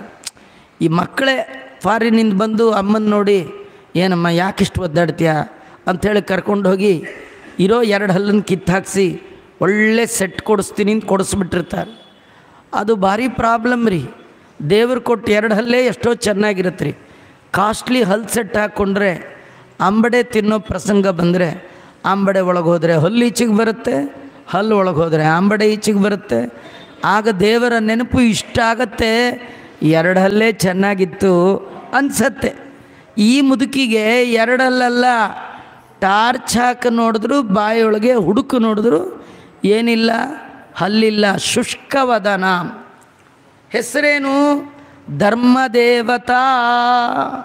ಧರ್ಮದೇವತಾ ಅಂತ ಹೆಸರು. ಈ ಮಗು ಒಂದಿತ್ತಲ್ಲ, ಅದು ಇವಳದೇ ಮಗು. ಯಾರ್ದು? 500 ವರ್ಷದ ತಾಯಿದು ಮಗು ಅದು. ಅದು ಎಷ್ಟು ವಯಸ್ಸು ಮಗು ಅಂದರೆ 7 ಮಾಸಾತ್ಮಕಂ ಶಿಶುಂ, 7 ತಿಂಗಳು ಮಗು ಅಂತ್ರಿ. ಇನ್ನೆಂಥ ನಾಟಕ ರೀ ಇದೆಲ್ಲ. ನೋಡೇ ದಾಸರಂದದ್ದು, ತಿಳಿಯೋದು ನಿನ್ನಾಟ, ತಿರುಪತಿಯ ವೆಂಕಟ, ನಿನ್ನಾಟ ತಿಳಿಲಿಕ್ಕಾಗಲ್ಲಪ್ಪ. ಅಲ್ಲಿ ಒಂದೇನು ಆಶ್ಚರ್ಯ ಅಂದರೆ, ಈ ಮಗು ಇದೆಯಲ್ಲ, ಆ ಮಗುಗೂ ಹಲ್ಲಿಲ್ಲ, ಅವರ ಅಮ್ಮಂಗೂ ಹಲ್ಲಿಲ್ಲ. ಆ ಮಗು ರುದಂತಂ, ಅದು ಯಾವಾಗೂ ಅಳ್ತಾನೇ ಇರುತ್ತೆ. ರುದಂತಂ ಯಾವಾಗಲೂ ಅಳುತ್ತೆ ಅಂದರೆ, ಆ ಬ್ರಹ್ಮದೇವರು ಯಾವಾಗಲೂ ವೇದ ಹೇಳೋರಲ್ವ, ಏನೋ ಒಂದು ಹೇಳ್ತಾ ಇರ್ತಾರೆ. ಅವ್ರು ಏನು ಹೇಳಿದ್ರು ಅದು ಬ್ರಹ್ಮದೇವರು ಹೇಳೋದೆಲ್ಲ ಸ್ತೋತ್ರ. ಅದು ಕೂಡ ಶುಷ್ಕವಾದ ನಮ್ಮ ಬಾಯೊಳಗೆ ಹಲ್ಲಿಲ್ಲ, ಯಾಕೆಂದರೆ ಮಗು. ಕೃಶಾಂಗಂ, ಕೈಕಾಲೆಲ್ಲ ಸಣ್ಣ. ಅದು ಹೇಗಿದೆ ಅಂದರೆ ಸುಮಾರು 1 ವರ್ಷದಿಂದ ಊಟನೇ ಹಾಕಿಲ್ಲೇನೋ ಆ ಮಗು, ಹಂಗೆ ಕಡ್ಡಿ ಪೈಲ್ವಾನ್ ಥರ ಇದೆ. ದೀರ್ಘಬಾಹುಕಂ, ಕೈಕಾಲು ಉದ್ದುದ್ದ. ಶಿಶುಂಬದ್ವಾಚೀರವಸ್ತ್ರೇ, ಇವಳೇನು ಮಾಡಿದ್ದಾಳೆ ಈ ಧರ್ಮದೇವತಾ 500 ವರ್ಷದ ಮುದುಕಿ, ಆ ಮಗುವನ್ನು ಬೆನ್ನು ಕಟ್ಕೊಂಡ್ಬಿಟ್ಟಿದ್ದಾಳಂತ. ಶಿಶುಂಬದ್ವಾ ಚೀರವಸ್ತ್ರೇ, ಹರ್ಕಲ್ ಬಟ್ಟೆ ಒಳಗೆ ಬೆನ್ನು ಕಟ್ಕೊಂಡಿದ್ದಾಳೆ. ಇವತ್ತು ನೀವು ನೋಡ್ತೀರಿ ಎಷ್ಟೋ ಜನ ಹೆಣ್ಣುಮಕ್ಕಳು ಮಗುನ ಹೇಗೆ ಎತ್ಕೊಂಡು ಹೋಗ್ತಾರೆ ಅಂತ, ಒಂದು ಬ್ಯಾಗ್ ಥರ ನೇತಾಕೊಂಡು ಕಾಲುಗಳನ್ನ ಆಚೆಗೆ ಹಾಕ್ಬಿಟ್ಟು. ಇದನ್ನು ಕೂಡ ಮೊಟ್ಟ ಮೊದಲ ಬಾರಿಗೆ ಹೀಗೆ ತೊಗೊಂಡೋಗ್ಬೋದು ಅಂತ ತೋರಿಸಿದ್ದು ಯಾರು? ಇವಳೆ ವ್ಯಾಸೋಚ್ಚಿಷ್ಟಂ ಇವತ್ತು ನೀವು ಯಾವುದೂ ಹೊಸದು ಮಾಡೋದಿಲ್ಲ, ಎಲ್ಲ ದೇವರು ಮಾಡಿ ತೋರಿಸ್ಬಿಟ್ಟಿದ್ದ. ಎಲ್ಲ ಕಟ್ಕೊಂಡು ಕೈಯಲ್ಲಿ ಕೋಲಿತ್ತಲ್ಲ, ಆ ಕೋಲನ್ನು ಹೀಗೆ ಮೇಲೆ ಎಸಿತಾಳೆ, ಮತ್ತೆ ಹಿಡಿತಾಳೆ, ಅದರ ಜೊತೆಗೆ ಇವಳು ನರ್ತನ ಮಾಡ್ತಾಳೆ. ಯಾರು? 500 ವರ್ಷದ ಮುದುಕಿ. ಅದೇನು ಕೋಲು ಎಸೆಯೋದು ಹಿಡಿಯೋದು ಅಂದರೆ ಬ್ರಹ್ಮಾದಿಗಳು ರುದ್ರಾದಿಗಳು ನನ್ನ ವಶದಲ್ಲಿದ್ದಾರೆ ಅಂತ ತೋರಿಸ್ತಾ ಹಾಗೆಲ್ಲ ಮಾಡ್ತಾ ಇದ್ದಾಳೆ. ನಾರಾಯಣಪುರಕ್ಕೆ ಬಂದಿದ್ದಾಳೆ. ಅಲ್ಲಿ ಒಂದು ಮಧ್ಯದ ಜಾಗದಲ್ಲಿ ನಿಂತು ಕೂಗ್ತಾ ಇದ್ದಾಳಂತ. ಯಾರಿಗೆ ಮಕ್ಕಳಿಲ್ಲ ಅಂಥವರಿಗೆ ಮಕ್ಕಳನ್ನು ಕೊಡ್ತೇನೆ, ಯಾರಿಗೆ ಮದುವೆ ಆಗಲಿಲ್ಲ ಅವರಿಗೆ ಮದುವೆ ಆಗುವ ಹಾಗೆ ಮಾಡ್ತೇನೆ, ಯಾರು ಬಂಧುಗಳು ನಿಮ್ಮಿಂದ ದೂರವಾಗಿದ್ದಾರೆ ಅವರ ಬಂಧುಗಳು ಹತ್ತಿರ ಆಗುವ ಹಾಗೆ ಮಾಡ್ತೇನೆ. ಇದೆಲ್ಲ ನಂಗೆ ಮಾಡೋಕ್ಕೆ ಬರುತ್ತೆ, ನಂಗೆ ಮಂತ್ರ ಯಂತ್ರ ಔಷಧ ಚೂರ್ಣ ಪ್ರಯೋಗ ಎಲ್ಲ ಗೊತ್ತಿದೆ ಅಂಥೇಳಿ ಭೂತ ಭವಿಷ್ಯದ ವರ್ತಮಾನವನ್ನೆಲ್ಲ ಹೇಳ್ತೀನಿ, ಜ್ಯೋತಿಷ್ಯ ಹೇಳ್ತೇನೆ. ಇದೆಲ್ಲ ಊರಿನ ಜನ ಎಲ್ಲ ಸೇರಿದ್ರು. ಅದೇ ಸಂದರ್ಭದಲ್ಲಿ ಆಕಾಶರಾಜನ ಹೆಂಡತಿಯ ಕಡೆಯವರು ಕೇಳಿದ್ದಾರೆ. ಅವರೆಲ್ಲ ಹೋಗಿ ಧರಣಿ ದೇವಿಗೆ ಹೇಳಿದ್ದಾರೆ. ಆ ಧರಣಿ ದೇವಿ ಕರ್ಕೊಂಡು ಬನ್ನಿ ಅವಳನ್ನ ಅಂತ. ಹೆಣ್ಣುಮಕ್ಕಳೆಲ್ಲ ಬಂದು ಈ ಧರ್ಮದೇವತೆಯನ್ನು ಕರೆದರು. ನಮ್ಮ ರಾಣಿ ಕರಿತಾ ಇದ್ದಾಳೆ, ನೀ ಬರಬೇಕಂತೆ. ಕರೆದ ತಕ್ಷಣ ಹೋಗ್ಬೇಕೋ ಬೇಡೋರಿ, ಅವಳು ಬರಲ್ಲ. ನಿಜವಾಗಿಯೂ ಬಂದಿರದೆ ಅವ್ರ ಮನೆಗೆ ಹೋಗಲಿಕ್ಕೆ, ಆದರೆ ಕರೆದ್ರೆ ಬರಲ್ಲ. ಏನಿದರ ಅರ್ಥ? ಕರೆದ ತಕ್ಷಣ ಹೋಗಬಾರ್ದಂತ. ಯಾರು ಕರೆದ್ರೆ ಹೋಗ್ಬಿಟ್ರೆ ಸ್ವಲ್ಪ ಗೌರವ ಕಡಿಮೆ. ಒಂದು 10 ಸತಿ ಕರಿಬೇಕು, ಆಮೇಲೆ ಹೋದರೆ ಅಯ್ಯೋ ನಿಮ್ಮ ಕರೆದು ಕಡೆಗೂ ಬಂದ್ರಲ್ಲಪ್ಪ ನಮ್ಮ ಪುಣ್ಯ ಅವ್ರು ಅನ್ಬೇಕು. ಇವ್ರಿಗೇನೋ ಒಂದು ಖುಷಿ. ಕರೆದ ತಕ್ಷಣ ಹೋಗಬಾರ್ದು ಒಂದರ್ಥ. ಮತ್ತೊಂದು ನೋಡಿ, ಸ್ವಾಮಿಗಳನ್ನು ಮನೆಗೆ ಕರಿಬೇಕಾದ್ರೇ ಮನೆ ಯಜಮಾನ ಹೋಗಿ 1-2 ಕಾಯಿ ದಕ್ಷಿಣೆ ಫಲ ಎಲ್ಲ ಇಟ್ಟು ನಮಸ್ಕಾರ ಮಾಡಿ, ಸ್ವಾಮಿ ನಮ್ಮ ಮನೆಗೆ ದಯಮಾಡಿಸ್ಬೇಕು ಅಂತ ಕರಿಬೇಕು. ಇದು ಕ್ರಮ ಅಲ್ವಾ? ಅದು ಬಿಟ್ಟು ಮನೇಲಿ ಯಾರು ಕೆಲಸದವ್ರು ಇರ್ತಾರೆ ಅವ್ರನ್ನ ಕಳಿಸಿ ಸ್ವಾಮಿಗಳ ಹತ್ರ. ಸ್ವಾಮಿಗಳ ಎಲ್ಲಿ ನಾಳೆ ನಿಮ್ಮದು ನಮ್ಮ ಯಜಮಾನ್ರು ಹೇಳಿದ್ದಾರೆ ಅಲ್ಲೇ ಬರ್ಬೇಕಂತೆ, ಹಿಂಗೆ ಬರ್ತಾರೆ ಯಾರಾದನು? ಸ್ವಾಮಿಗಳು ಹಿಂಗೆ ಕರಿಬೋದಾ? ಸ್ವಾಮಿಗಳನ್ನೇ ಯಾರಂದ್ರೆ ಅವರು ಕರೆದ್ರೆ ಬರೋಲ್ಲ. ಸ್ವಾಮಿಗಳಿಂದ ಪೂಜಿತನಾದ ರಂಗವಿಠಲ ಆ ಭಗವಂತ ಕೃಷ್ಣ ಅವನು ಬರಬೇಕಾದ್ರೆ ಯಾರಿಗೆ ಬೇಕೋ ಮನೆ ಯಜಮಾನ್ರು ಅವರೇ ಕರಿಬೇಕು. ಕೆಲಸದವ್ರ ಕೈಲೆಲ್ಲ ಹೇಳಿ ಕಳಿಸಿದ್ರೆ ಬರೋನಲ್ಲ ನಾನು, ಹಾಗೆಲ್ಲ ಸಿಗುವ ಅಲ್ಲ ನಾನು. ಆದರೆ ಅದನ್ನು ಬಾಯಿ ಬಿಟ್ಟು ಹೇಳ್ತಿಲ್ಲ. ಏನು ಹೇಳಿದ್ಲು ಧರ್ಮದೇವತಾ? ನಾನು ನಿಮ್ಮ ಮನೆಗೆ ಬರೋಲ್ಲ, ಅರಮನೆಗೆ ಬರೋಲ್ಲ. ಯಾಕಂದರೆ ನೀವು ನನ್ನ ಯಾಕೆ ಕರಿತೀರಿ ಅಂತ ಗೊತ್ತು. ಅಹಂ ದರಿದ್ರ ಕುಟಿಲಾಸ ಬಾಲ ಭಾಗ್ಯ ಸಂಯುತ. ನಾವು ದರಿದ್ರರು, ಹರ್ಕಲ್ ಬಟ್ಟೆ ಹಾಕ್ಕೊಂಡು ಊರೆಲ್ಲ ತಿರುಗೋರು. ನಿಮ್ಮ ರಾಣಿ ಭಾಗ್ಯವಂತೆ. ಯಾಕೆ ಕರೆದಿದ್ದಾಳೆ? ನಮ್ಮನ್ನು ಕರೆದು ಸಭೆ ಒಳಗೆ ಕೂಡಿಸಿ ಹಾಸ್ಯ ಮಾಡಲಿಕ್ಕೆ. ಮದ್ವಸ್ತ್ರಂ ಮತ್ಸುತಂ ಮದಾಭರಣ ಮಂಡಲಂ, ನನ್ನೀ ಆಭರಣ, ನಂದಿ ಸೀರೆ, ನನ್ನೀ ಮಗು, ಇದನ್ನೆಲ್ಲ ನಿಮಗೆ ಹಾಸ್ಯದ ವಸ್ತು. ಅದಕ್ಕೆ ಶ್ರೀಮಂತರ ಹತ್ರ ಬಡವರು ಹೋಗಿ ಹಾಸ್ಯಕ್ಕೆ ಗುರಿಯಾಗಿ ಅಪಮಾನಕ್ಕೆ ಒಳಗಾಗುವ ಬದಲು ಹೋಗದೇ ಇರೋದೇ ಒಳ್ಳೆಯದು. ಆದ್ದರಿಂದ ನಾನು ಬರೋಲ್ಲಮ್ಮ, ನಾನು ಬರೋದಿಲ್ಲ ಅಂದಾಗ ಆಗ ಕಡೆಗೆ ಧರಣಿ ದೇವಿನೇ ಓಡ್ತಾ ಬಂದಿದ್ದಾಳೆ. ಧರ್ಮದೇವತೆಗೆ ನಮಸ್ಕಾರ ಮಾಡಿದ್ದಾಳೆ. ಏನು ದೇವ ಯೋಗ ದೈವ ಯೋಗ, ನೀನು ಬಂದಿದ್ದೀಯಾ, ದಯಮಾಡಿ ನಮ್ಮ ಮನೆಗೆ ಬರಬೇಕು ಅಂದಾಗ ಆ ಧರ್ಮದೇವತೆ ಹೇಳ್ತಾಳೆ, ನೋಡು ನಾನು ಬರ್ತೇನೆ, ಕಠಿಣನ್ ಮಮ ವಾಕ್ಯಂ, ನಾನು ಜ್ಯೋತಿಷ್ಯ ಹೇಳ್ತೇನೆ, ಭವಿಷ್ಯ ಹೇಳ್ತೇನೆ. ನಾನು ಹೇಳೋ ಮಾತು ಯಾವಾಗಲೂ ಕಠಿಣವಾಗಿರುತ್ತೆ. ಸುಳ್ಳಿರಲ್ಲ. ನಾ ಏನಾದರೂ ಸುಳ್ಳು ಹೇಳಿದೆ ಅಂತ ಅನಿಸಿದ್ರೆ ನನ್ನ ಕೈಯನ್ನೇ ಬೇಕಾದ್ರೂ ಕತ್ತರಿಸಿಬಿಡು. ಅಸತ್ಯೇ ಹಸ್ತಛೇದನಂ ನರನಾರಾಯಣ ಶ್ರೀಮಾನ್ ಬರ್ತಾಮಿ ರಾಜವಲ್ಲಭೇ. ಬದ್ರಿಕಾಶ್ರಮದಲ್ಲಿರುವ ನಾರಾಯಣ ನನ್ನ ಗಂಡ ಅಂತ ಇವನೇ ಅವನೇ ಇವಳು ಹೇಳ್ತಾ ಇದ್ದಾಳೆ. ಭೂತಭವ್ಯ ಭವಿಷ್ಯಂಚ ವದಾಮಿ ಜಗದೀಶ್ವರಿ. ಹೇ ರಾಣಿ, ಹಿಂದಿಂದು ಮುಂದಿಂದು ಎಲ್ಲ ಹೇಳ್ತೇನೆ ಅಂದಾಗ ಸರಿ ಹೇಳು ಅಂತ ಮನೆಗೆ ಕರ್ಕೊಂಡು ಹೋಗಿ ಕೂಡಿಸ್ಕೊಂಡು ಕೇಳಿದ್ಲು. ಈ ಧರ್ಮದೇವತೆ ಹೇಳಿದ್ಲು, ಸುಮ್ಮನೆ ಹೇಳು ಅಂದ ತಕ್ಷಣ ಎಲ್ಲ ಹೇಳೋಕ್ಕಾಗಲ್ಲ, ಮೊದಲು ಸ್ನಾನ ಮಾಡ್ಕೊಂಡು ಬಾ ಅಂದ್ಲು. ಇವಳೇ ಮಾಡಿಲ್ಲ, ಅವಳಿಗೆ ಸ್ನಾನ ಮಾಡ್ಕೊಂಡು ಬಾ ಅಂತ ಬಂದ್ಲು. ಏನು ಸ್ನಾನ ಮಾಡ್ಕೊಂಡು ಬಾ ಅಂದರೆ ಬಂದುಬಿಟ್ರೆ ಆಯ್ತೆ, ಹೊಸ ವಸ್ತ್ರ ಉಟ್ಕೊಂಡು ಕೇಳಬೇಕು ಅಂತ. ಆಯಿತು ಅಂತ ಹೋದ್ಲು. ಏನು ಬಂದು ಕೂತ್ಬಿಟ್ಟಿಯಲ್ಲ, ಗುರುಗಳಿಗೆಲ್ಲ ನಮಸ್ಕಾರ ಮಾಡ್ಕೊಂಡು ಬಾ. ಗುರುಗೆ ನಮಸ್ಕಾರ ಆಯಿತು. ಆಮೇಲಿಂದ ಹೇಳ್ತಾ ಇದ್ದಾಳೆ, ನೋಡು ಸುಮ್ಮನೆ ಹೇಳು ಹೇಳು ಹೇಳು, ನಾ ಹೇಳೋದು ಚೂರೇ, ಆದರೆ ಅದಕ್ಕೆ ಮುಂಚಿನ ಪ್ರೋಗ್ರಾಮ್ ತುಂಬ ಇರುತ್ತೆ. ನೀನು ನನಗೆ ದಕ್ಷಿಣೆ ಕೊಡು ಮೊದಲು ಹೊಂದ್ಲು. ವಾಯಿನಂದೇ ಈ ಕಲ್ಯಾಣಿ. ಈ ಹಳ್ಳಿ ಕಡೆ ಜ್ಯೋತಿಷ್ಯ ಕೇಳಬೇಕಾದ್ರೆ ವಿಳ್ಯದೆಲೆ ಅಡಿಕೆ ದಕ್ಷಿಣೆ ಊದಿನ ಕಡ್ಡಿ ಎಲ್ಲ ಹಚ್ಚಿಟ್ಟು ಕೈ ಮುಕ್ಕೊಂಡು ಕೂತ್ಕೊಂಡು ದಕ್ಷಿಣೆ ನೋಡ್ಕೊಂಡು ಹೇಳ್ತಿರ್ತಾರೆ ಅಲ್ವೇ? ಹಾಗೆ ನೀನು ಮೊದಲು ದಕ್ಷಿಣೆ ಕೊಡಬೇಕು ನಮಗೆ. ವಾಯಿನಂದೇ ಈ ಕಲ್ಯಾಣಿ. ವಾಯಿನ ಅಂದರೆ ವಾಯಿನ ದಾನ ಗೊತ್ತಾ, ಕೇಳ್ತಿರಲ್ಲ, ಕೊಡು ಅಂತ ಇತ್ತು. ಅವಳಂದ್ಲು, ಏನು ಕೊಡಬೇಕಮ್ಮ, ಏನು ತರಬೇಕು ಹೇಳು. ನೋಡಿ ಇವು ಏನು ಕೇಳ್ತಾ ಇದ್ದಾಳೆ ಅಂದರೆ, ಸ್ವರ್ಣಶೂಪಂ ಸಮಾಪೂರ್ಯ ಮುಕ್ತ ತಂಡುಲ ಪೂರ್ವ ಕೈಹಿ. ಬಂಗಾರದ ಮರದಲ್ಲಿ ಮುತ್ತಿನ ರಾಶಿ ತಂದು ಹಾಕು ಅಂದ್ಲು. ಅವಳು ಗೊತ್ತು ಮನೆಯೊಳಗೆ ಬಂಗಾರದ ದೇವತೆ ಇದ್ದಾಳೆ. ಯಾರವಳು? ಹಿರಣ್ಯವರ್ಣಾಂ ಹರಿಣೀಂ. ಈ ರಾಣಿ ಓಡೋದ್ಲು, ಎಲ್ಲ ತಂದು ಹೇಳಿದ್ಲು. ಈಗಲಾರು ಹೇಳಮ್ಮ ಶಾಸ್ತ್ರ. ಅವಳಂದು ನೋಡಿ ಹೇಳು ಹೇಳು ಅಂತ ಅನ್ನಬೇಡ, ಹೇಳ್ತೀನಿ. ಈ ನೋಡಿ ಮಗು ಒಂದೇ ಹಠ ಮಾಡ್ತಾಯಿದ್ದು. ಈ ಮಗು ಅಳ್ತಾ ಇದ್ದರೆ ನಂಗೆ ಹೇಳೋಕ್ಕೂ ಮನಸ್ಸಾಗಲ್ಲ, ನಾ ಹೇಳಿದ್ದು ನಿನಗೆ ಕೇಳಿಸೋದು ಇಲ್ಲ. ಒಂದು ಕೆಲಸ ಮಾಡು, ಈ ಮಗುಗೆ ತಿನ್ನಲಿಕ್ಕೆ ಏನಾದ್ರು ಕೊಟ್ಬಿಡು, ಅದಕ್ಕೊಂಚೂರು ಹೊಟ್ಟೆಗೆ ಹಾಕಿ ಮಲಗಿಸ್ಬಿಡ್ತೀನಿ. ಆಮೇಲೆ ನೀನು ನಾನು ಫ್ರೀ, ಎಷ್ಟೊತ್ತು ಬೇಕಾದರೂ ಹೇಳ್ಬೋದು. ಅದಕ್ಕೆ ಏನಾರು ಈ ಮಗುಗೆ ತಿನ್ಲಿಕ್ಕೆ ಕೊಡು. ಅವು ಹೇಳಿಕೊಡು ಅಂದಾಗಿ ಹೇಳ್ತಾಳೆ, ಅಹಕೃತಂ ರಾತ್ರಿ ಕೃತಂ ಸಪಕ್ವಂ ಸುಪಕ್ವಂ ರಸ ಸಂಯುತಂ. ನನ್ನ ಮಗುಗೆ ಇಂಥದ್ದೇ ಬೇಕಂತಿಲ್ಲ, ರಾತ್ರಿ ಮಾಡಿದ್ರೂ ಆಗ್ಬೋದು, ನೆನ್ನೆ ಮಾಡಿದ್ರು, ಹಗಲು ಮಾಡಿದ್ರೂ ಆಗ್ಬೋದು, ಯಾವಾಗ ಮಾಡಿದ್ರೂ ಪರವಾಗಿ, ಚೆನ್ನಾಗಿದ್ದರೂ ಸರಿ ಚೆನ್ನಾಗಿಲ್ಲದೆ ಇದ್ದರೂ ಸರಿ, ಕೂಡ ಮಗು ಒಂಚೂರು ತಿನ್ನಿಸ್ಬಿಡ್ತೀನಿ. ಯಾವಾಗಲೂ ಕೇಳುವಾಗ ಹಾಗೆ ಕೇಳ್ಬೇಕು, ಏನು ಕೊಡ್ತಿರೋ ಕೊಡಿ, ಏನೋ ಕೊಡಿ ಪರವಾಗಿಲ್ಲ, ಹೀಗೆ ಅನ್ಬೇಕಂತ. ಇಂಥದ್ದೇ ಕೊಡಿ ಅಂಥದ್ದೇ ಕೊಡಿ ಅಂದರೆ ಹಾಗೆಲ್ಲ ಕೇಳಬಾರ್ದು. ದೇವ್ರು ಹೇಳ್ತಾನೆ ಎಂಥದ್ದೋ ಒಂದು ಕೊಡು ಅಂದರೆ, ಅಲ್ಲ ನಮ್ಮ ಮನೆಗಳಲ್ಲೇ ಬೆಳಗ್ಗೆ ಮಾಡಿದ್ದು ಉಳಿಸ್ಕೊಳ್ಳಲ್ಲ, ರಾತ್ರಿ ಫ್ರೆಶ್ ಆಗಿ ಮಾಡ್ತೇವೆ. ರಾಣಿ ಮನೇಲಿ ಹಳೇದು ಎಲ್ಲಿರತ್ರಿ? ಅವಳು ಒಳಗೆ ಹೋಗಿ ಬಂಗಾರದ ಬಟ್ಲಲ್ಲಿ ಒಳ್ಳೆ ಅನ್ನ, ಕೇಸರಿ ಮಿಶ್ರಿತವಾದ ಹಾಲು ಎಲ್ಲ ಹಾಕಿ ಚೆನ್ನಾಗಿ ಕಲಸಿ ತಂದು ಆ ತಾಯಿ ಧರ್ಮದೇವತೆ ಕೈ ಕೊಟ್ಟರೆ ಅವಳು ಅದನ್ನು ಕೈಯಲ್ಲಿ ಹಿಡ್ಕೊಂಡು ಹಿಂಗೆ ಕಲಿಸ್ತಾ ಇದ್ದಾಳೆ. ಈ 7 ತಿಂಗಳ ಮಗು ಬ್ರಹ್ಮದೇವರು ಅವರ ಅಮ್ಮನ್ನೇ ಹೀಗೆ ನೋಡ್ತಾ ಇದ್ದಾನೆ, ಎಲ್ಲಿ ಅನ್ನ ಬಾಯಿಗಿಟ್ಬಿಡ್ತಾಳೋ ಏನು ಕಥೆಯೋ ಅಂತ. ಕಡೆ ಕಲಸಿ ಕಲಸಿ ಕಲಸಿ ಅನ್ನವನ್ನು ಸ್ವಯಂ ಭಗವಂತ ಧರ್ಮದೇವತೆ ಕೊರವಂಜಿ ವೇಷದ ಶ್ರೀನಿವಾಸ 7 ತಿಂಗಳ ಮಗು ರೂಪದ ಬ್ರಹ್ಮದೇವರ ಬಾಯಿಗಿಟ್ರೆ ಬ್ರಹ್ಮದೇವರು ಥೂ ಅಂತ ಉಗಿದ್ಬಿಟ್ರು. ಯಾಕೆ? ಮಾನುಷಾನ್ನಂ ನ ಭೋಕ್ತವಾನ್.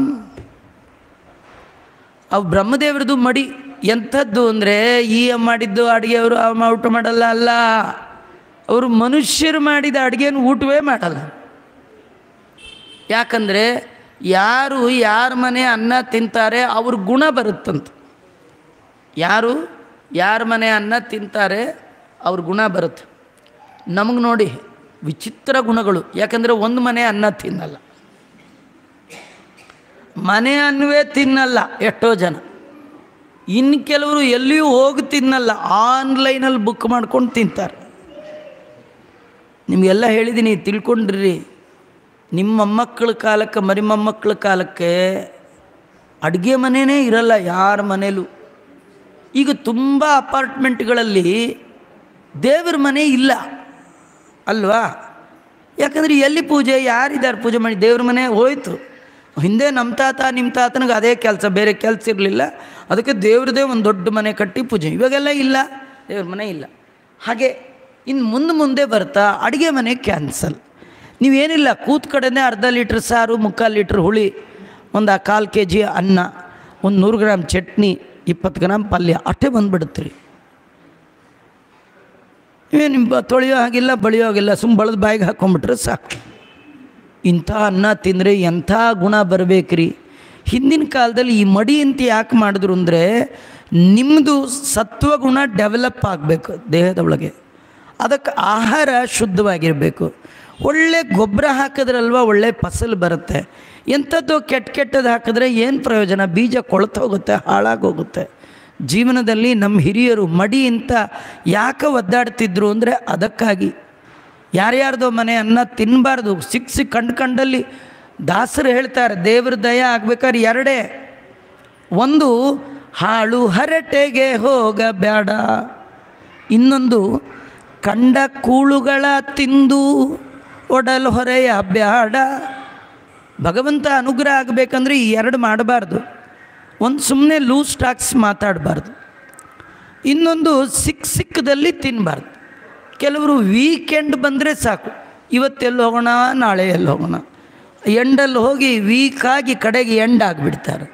ಅದೆಲ್ಲ ಮಾಡಬಾರ್ದು.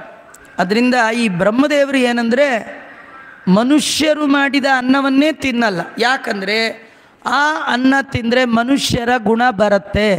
ಮನುಷ್ಯರ ಗುಣ ಏನು ಗೊತ್ತಾ? ಮರವು. ಅದು ಯಾರ ಮರವು? ದೇವರ ಮರವು. ನಮಗೆ ಅಂತ್ಯಕಾಲದಲ್ಲಿ ಹೆಂಡತಿ ನೆನಪಿರುತ್ತೆ, ಮಕ್ಕಳು ನೆನಪಿರುತ್ತೆ, ಬ್ಯಾಂಕ್ ಬ್ಯಾಲೆನ್ಸ್ ನೆನಪಿರುತ್ತೆ. ಕೆಲವರು ಹೇಳ್ತಾರೆ, ನಮ್ಮಪ್ಪನಿಗೆ 90 ಎಲ್ಲ ನೆನಪಿದೆ ಅಂತಾರೆ. ಎಲ್ಲ ನೆನಪಿದ್ರೆ ಪ್ರಯೋಜನ ಇಲ್ಲ. ನೆನಪಿರಬೇಕಾದ ಯಾವುದು? ಶರಣು ಹೊಕ್ಕೇನಯ್ಯ ಎನ್ನ ಮರಣ ಸಮಯದಲ್ಲಿ ನಿನ್ನ ಚರಣ ಸ್ಮರಣೆ ನೆನಪಿರಬೇಕು. ಅದಿಲ್ಲದೆ ಇದ್ಮೇಲೆ ಯಾವ ನೆನಪಿದ್ರೆ ಏನು ಪ್ರಯೋಜನ ರೀ? ಆ ನೆನಪು ಬರಲ್ಲ, ಮರ್ತೋಗುತ್ತೆ. ಈ ಮರೆವು ಮನುಷ್ಯರ ಗುಣ. ಅದಕ್ಕೆ ಆ ಅನ್ನವನ್ನು ಬ್ರಹ್ಮದೇವರು ಮಾನುಷ ಅನ್ನಂ ನ ಭುಕ್ತವಾನ್, ತಿನ್ನಲೇ ಇಲ್ಲ.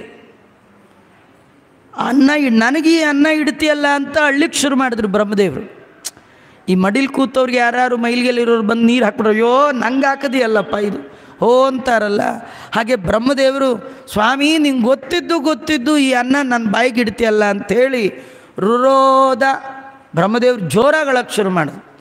ಹತ್ರ ಈ ಮುದುಕಿ ಧರ್ಮದೇವತ 500 ವರ್ಷದ ತಾಯಿ ರುದಂತಮ್ಮಾತ್ಮಜಂ ದೃಷ್ಟ, ಅಳುವ ಮಗುವನ್ನು ನೋಡಿ ವಿನಿಂದ್ಯ, ಚೆನ್ನಾಗಿ ಬೈತಾ ಇದ್ದೆ ತಾಯಿ ಮಗನಿಗೆ. ಪ್ರತ್ಯತಾಡಯತು, ತ್ಯಾಗದು ಅಂದ್ಬಿಟ್ಲಂತೆ ಮಗುಗೆ. ಯಾರು ಹೊಡಿತಾರೆ ಅಂದರೆ 7 ತಿಂಗಳು ಮಗುಗೆ ಯಾರು ಹೊಡಿತಾಳೆ ಅಂದರೆ ಡೌಟ್ ಬರುತ್ತೋ ಇಲ್ಲ ಅವಳು ತಾಯಿಯೋ ಹೌದೋ ಅಲ್ಲೋ ಅಂತ. ಇವು ಯಾಕೋ ಬ್ರಹ್ಮದೇವರಿಗೆ ಭಾರಿ ಆನಂದ ಆಗೋಯ್ತಂತ್ರಿ. ಯಾಕಂದರೆ ನಮ್ಮಪ್ಪ ನಾನು ಹೊಡೆದೇ ಇಲ್ಲ, ಫಸ್ಟ್ ಟೈಮ್ ಇದು ಒಂದು ಏಟು ತೊಗೊಂಡ್ರು.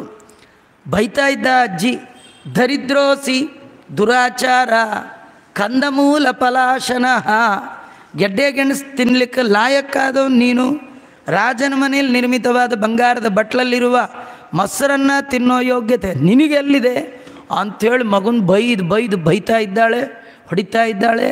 ಈ ರಾಣಿಗೆ ಆಶ್ಚರ್ಯ, ಈ ಥರ ತಾಯಿಗಳು ಇರ್ತಾರ ಅಂತ. ನೀವು ಒಂದು ತುತ್ತು ಅನ್ನ ತೊಗೊಂಡೋಗಿ ಚಂದ ಮಾಮನ ತೋರಿಸಿ, ಬೀದಿಲಿ ಹೋಗೋರ್ನೆಲ್ಲ ತೋರಿಸಿ ತಿನ್ನಿಸಿ ಒಂದು ತುತ್ತು ಅನ್ನ ತಿನ್ನಿಸೋಷ್ಟು ಸಾಕಾಗೋಗ್ಬಿಟ್ಟಿರುತ್ತೆ.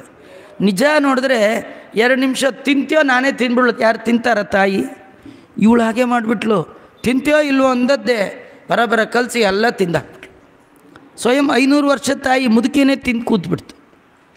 ಆಗ ಈ ಧರಣಿ ದೇವಿಗೆ ಡೌಟ್ ಬಂತು, ಅಲ್ಲ ನಾವು ಮಕ್ಕಳನ್ನ ಬೆಳೆಸಿದ್ದೀವಿ, ಅನ್ನ ತಿನ್ನಲ್ಲ ಅಂದರೆ ನಾವೇ ಎಂದಾರು ತಿಂತೀವ? ಮಕ್ಕಳು ತಿಂದೇ ಇದ್ದರೆ ತಾಯಿ ತಿನ್ನೋದೇ ಇಲ್ಲ, ಇವಳು ತಿಂತಾ ಇದ್ದಾಳಲ್ಲ, ಇವಳು ರಿಯಲ್ ತಾಯಿನ ಹೇಗೆ ಅಂತ ಸ್ವಲ್ಪ ಡೌಟ್. ಆ ಡೌಟ್ ಅವಳಿಗೆ ಬರಬಾರ್ದು ಅಂಥೇಳಿ, ಏನಮ್ಮ ಹಾಗೆ ನೋಡ್ತಾ ಇದೆಯಾ, ನಾ ಅನ್ನ ತಿಂದೆ ಅಂತನಾ? ನಾ ತಿಂದ್ರೇನು? ಮಮೋದರಗತಂ ಅನ್ನಂ ಪುತ್ರಸ್ಯ ಹಿತಕಾರಣಂ, ನಾನು ಅನ್ನ ತಿಂದು ಮಗುಗೆ ಆಮೇಲೆ ಹಾಲು ಕೊಡ್ತೀನಿ ಬಿಡು ಅಂದ್ಲು.